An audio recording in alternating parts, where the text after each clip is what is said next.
जो स्टोरी हम आपसे कहने जा रहे हैं यह एक रियल घटना पर आधारित स्टोरी है जो कि चंडीगढ़ यूनिवर्सिटी की है।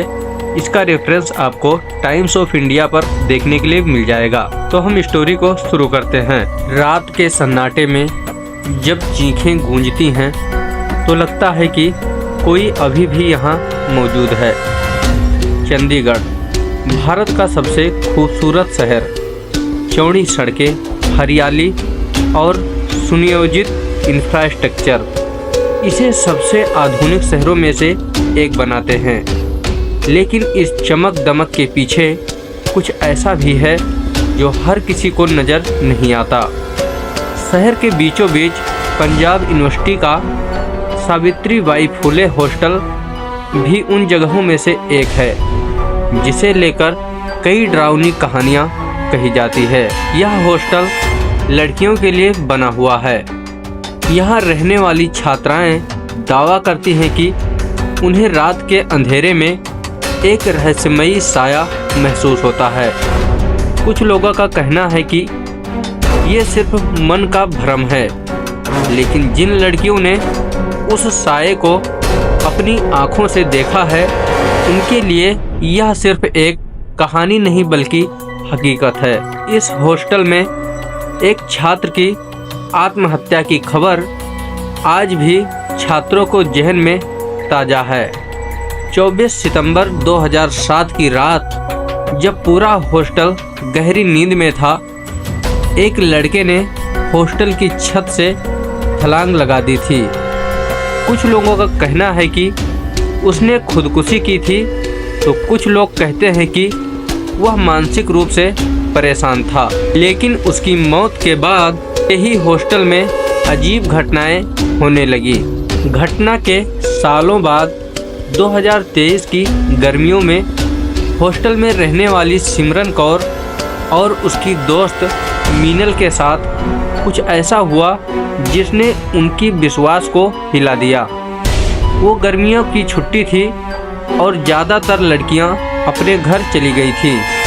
हॉस्टल में मुश्किल से 50 से 60 लड़कियां बची थी। उस रात हॉस्टल की 5वीं मंजिल पर एक अजीब सी हलचल थी।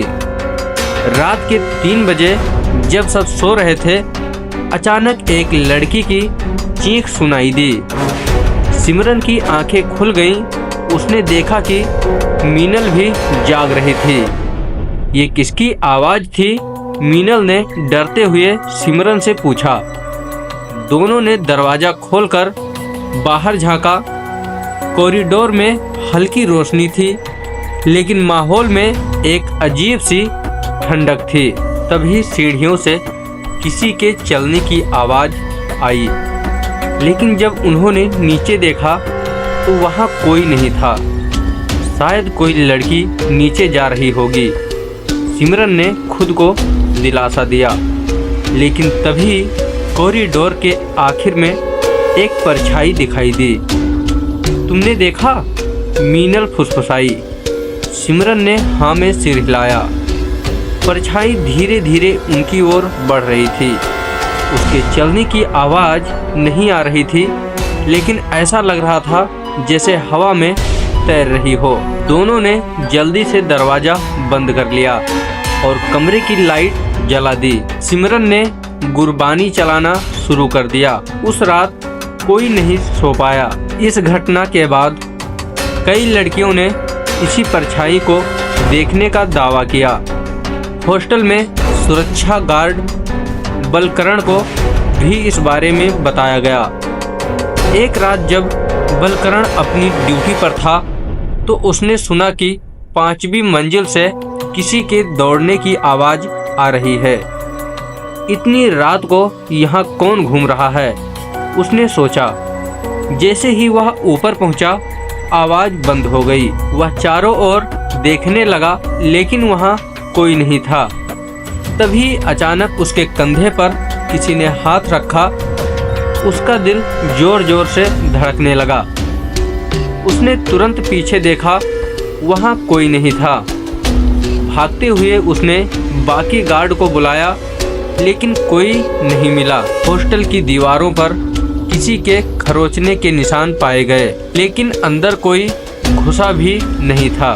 सिमरन ने फैसला कर लिया था कि वह हॉस्टल छोड़ देगी, लेकिन जाने से पहले एक आखिरी रात उसने और उसकी दोस्त मीनल ने ठान लिया कि वह 5वीं मंजिल पर जाकर खुद देखेंगी कि वहाँ क्या हो रहा है। रात के 2:45 पर दोनों ने अपने मोबाइल टॉर्च को ऑन किया और धीरे धीरे सीढ़ियों से ऊपर जाने लगीं। जैसे ही वह 5वीं मंजिल पर पहुंची, उन्होंने देखा कि कोई खिड़की के पास खड़ा था।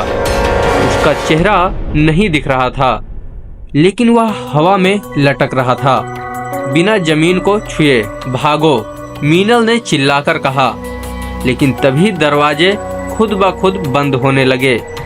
दीवारों से किसी के चीखने की आवाजें आने लगी।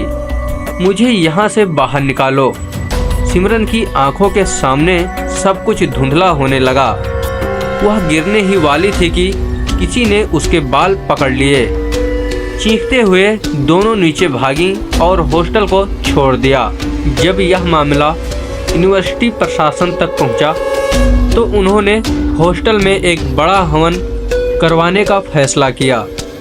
मंत्रों के उच्चारण के दौरान सभी लड़कियों ने देखा कि हवा तेज हो गई, दरवाजे अपने आप बंद होने लगे। हवन खत्म होते ही एक गहरी चीख सुनाई दी और फिर सब शांत हो गया। उसके बाद हॉस्टल में ऐसी कोई घटना नहीं घटी। लेकिन क्या वह आत्मा सच में मुक्त हो गई? अगर आपको हमारी ये हॉरर स्टोरी पसंद आई हो तो वीडियो को लाइक करें, शेयर करें और चैनल को सब्सक्राइब करें। क्या आपने भी कभी ऐसा कोई अनुभव किया है तो हमें कमेंट में बताएं, अथवा अपनी स्टोरी को पब्लिश करने के लिए हमारे ईमेल पर मैसेज करें।